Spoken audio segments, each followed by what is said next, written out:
Kalian pernah dengar gak teori konspirasi Hollow Moon atau bulan berongga? Buat yang belum tahu, jadi ada sebuah teori yang mengatakan kalau bulan itu sebenarnya nggak bulat padat sempurna.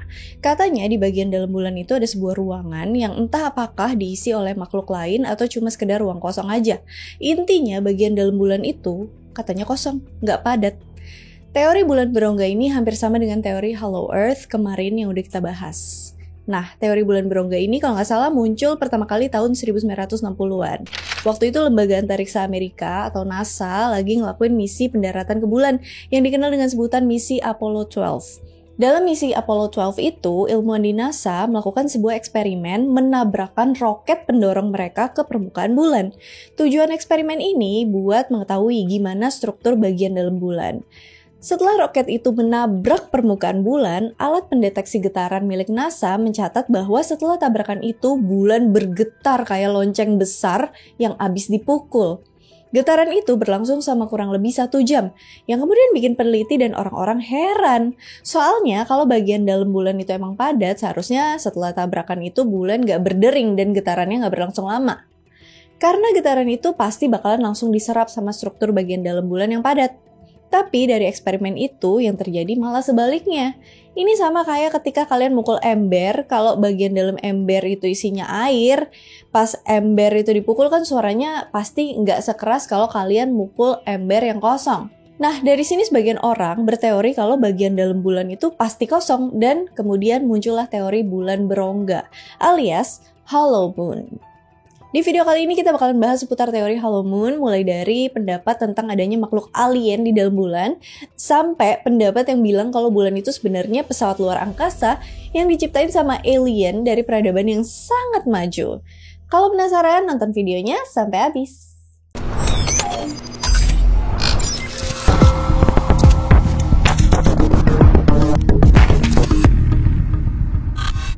Bulan udah menghiasi langit malam kita selama 4 miliar tahun lebih, tapi sampai sekarang kita tuh masih belum cukup tahu tentang apa aja yang ada di sana. Kita belum tahu secara detail tentang komposisi bulan, kenapa air bisa ada di bulan, bahkan sampai sekarang kita nggak tahu pasti gimana bulan bisa terbentuk secara sains.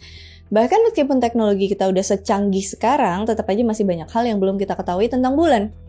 Nah, sebelum manusia punya teleskop dan roket buat keluar angkasa, kita tuh memahami tentang bulan lewat cerita-cerita mitos dan legenda. Di beberapa kebudayaan seluruh dunia itu punya mitos penciptaan bulan mereka masing-masing. Beberapa mitos bilang kalau bulan itu dulunya bagian dari bumi. Terus ada juga mitos yang bilang kalau bulan itu awalnya menyatu dengan langit. Selain jelasin asal-usul bulan, orang zaman dulu juga udah menghitung pergerakan bulan yang kemudian hasil perhitungan itu dipakai buat beberapa keperluan. Salah satunya kalender bulan. Setelah Galileo Galilei menciptakan teleskop yang lebih bagus tahun 1609, akhirnya kita bisa tahu gimana bentuk bulan yang sebenarnya. Sebelum itu, orang-orang ngira kalau bulan itu bentuknya kayak bola bersinar yang halus dan sempurna. Makanya dulu itu para penyair, khususnya di Asia, sering banget pakai perumpamaan wajahmu bagaikan rembulan. Ini tuh buat gambarin wajah yang dianggap sangat cantik, bercahaya, dan sempurna. Tapi pandangan itu berubah setelah Galileo ngelihat bulan lewat teleskopnya. Hasil pengamatan itu, kemudian Galileo tulis dalam bukunya Siderus Nuncius yang terbit tahun 1610. Di situ Galileo nulis banyak hal. Salah satunya adalah tentang permukaan bulan yang ternyata kasar dan penuh dengan lembah, kawah, dan gunung. Dan ini matahin persepsi Aristoteles dan filsuf lain di zaman dulu yang bilang kalau bulan itu objek yang halus dan sempurna. Setelah kita tahu gimana bentuk permukaan bulan, ratusan tahun kemudian manusia akhirnya bisa menginjakan kaki di bulan dalam misi Apollo 11 Amerika tahun 1969.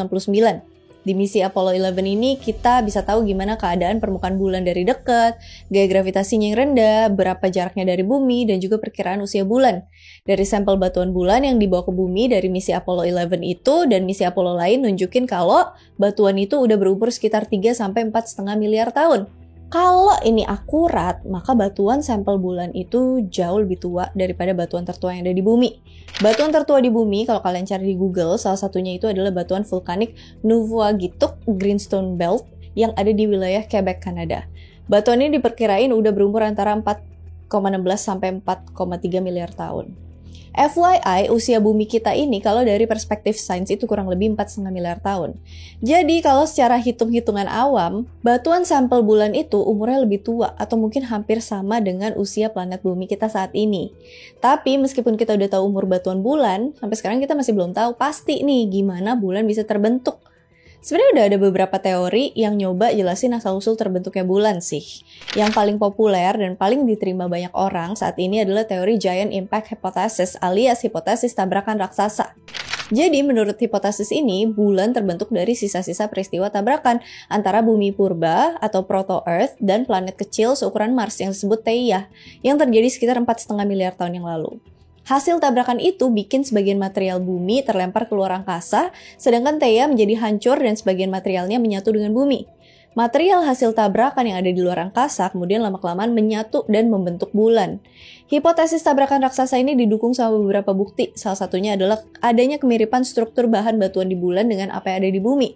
Dari sini ilmuwan memperkirakan kalau bulan dan bumi itu punya asal material yang sama.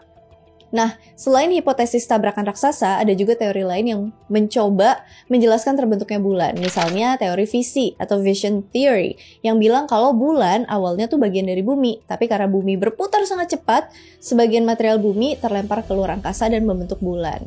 Terus ada juga teori penangkap, capture theory, yang bilang kalau bulan itu udah ada dari sononya, terus kemudian secara nggak sengaja tertarik oleh gravitasi bumi. Nah, beberapa bulan setelah misi Apollo 11, NASA meluncurkan lagi misi lanjutan Apollo 12.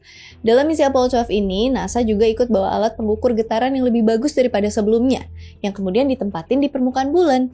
Tujuannya ya buat merekam dan mencatat peristiwa getaran atau seismik di bulan yang diakibatkan oleh gempa bulan atau hantaman benda lain ke permukaan bulan. Dari situ para peneliti bakalan menganalisa nih, kira-kira gimana sih struktur dan komposisi di bawah permukaan bulan. Kayak udah dijelasin di awal video tadi, NASA melakukan eksperimen dengan cara menabrakkan modul pesawat mereka ke permukaan bulan buat nyatet gelombang getaran yang dihasilin dari tabrakan itu. Please do correct us if we're wrong. Dari hasil eksperimen itu kemudian bikin orang kaget. Setelah tabrakan itu, alat seismometer yang dipasang di permukaan bulan mencatat adanya getaran yang tidak biasa, kayak lebih bergema dan berdering kayak lonceng selama kurang lebih hampir 1 jam, kayak yang tadi aku bilang. Dan ini di luar ekspektasi banyak orang yang ngira kalau bulan itu sangat padat, kayak bumi.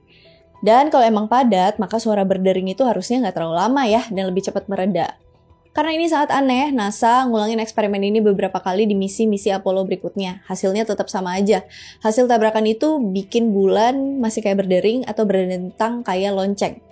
Fenomena bulan berdering atau berdentang seperti lonceng dianggap sama sebagian orang menjadi salah satu bukti kalau bagian dalam bulan itu kosong atau berongga. Dari sini kemudian teori hollow moon itu muncul. Seperti namanya, hollow moon atau bulan berongga, ini teori yang mengatakan kalau bulan yang sering kita lihat di langit malam sebenarnya punya bagian dalam yang kosong atau berongga. Teori ini diperkuat oleh klaim NASA yang tadi jelasin kalau ketika ada suatu benda yang hantam permukaan bulan, getaran hasil tabrakan itu bikin bulan berdentang atau berdering dalam waktu yang cukup lama. Selain dari fenomena getaran itu, penganut teori hollow moon juga ngambil bukti dari adanya perbedaan antara kepadatan bulan dan kepadatan bumi. Kepadatan bulan cuma sekitar 3,3 gram per cm kubik, sedangkan bumi punya kepadatan sekitar 5,5 gram per cm kubik. Kalau emang bulan itu terbentuk dari hasil tabrakan bumi, maka bulan pasti punya material yang sama dengan bumi. Dan kalau materialnya sama, pasti kepadatannya juga nggak jauh beda. Tapi seperti yang disebutin tadi, bulan cuma punya kepadatan sekitar 3,3 gram per cm kubik, yang lebih rendah daripada kepadatan di bumi. Karena kepadatannya rendah, hal ini jadi bukti kalau di bagian dalam bulan itu kosong. Ini menurut penganut teori hollow moon ya.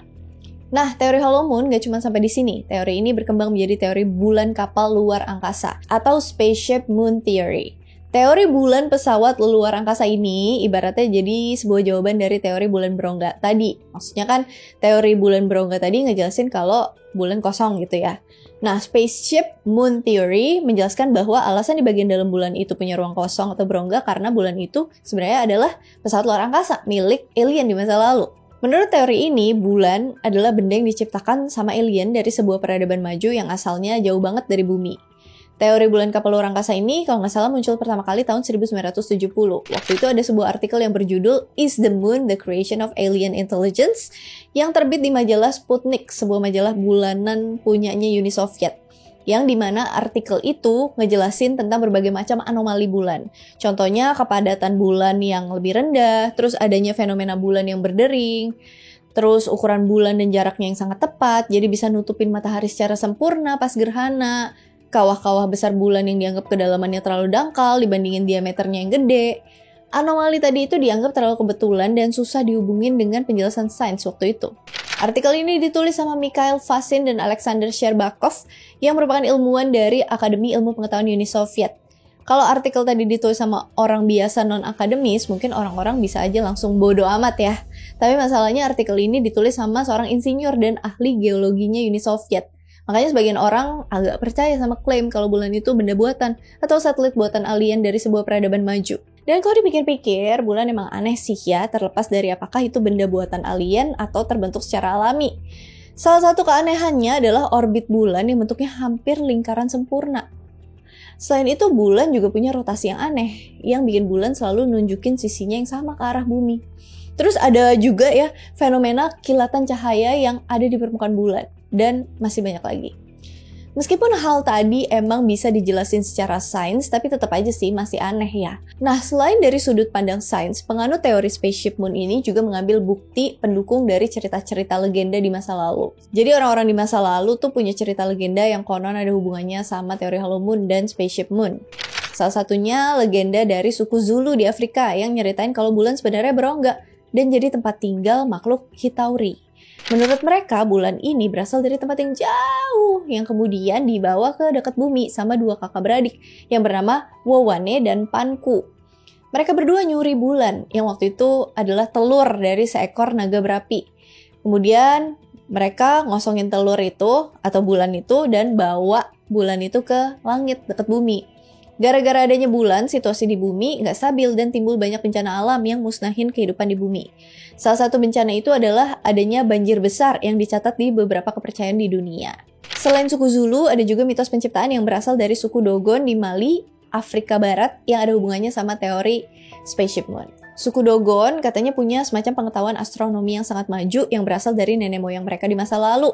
Salah satu hal yang menarik yang berhubungan dengan teori Spaceship Moon adalah adanya legenda tentang Nomo, semacam makhluk amfibi yang berasal dari sistem bintang Sirius. Nomo dikatakan sebagai makhluk asing yang datang ke bumi pakai pesawat atau bahtera yang bentuknya mirip mangkok, topi, atau kubah.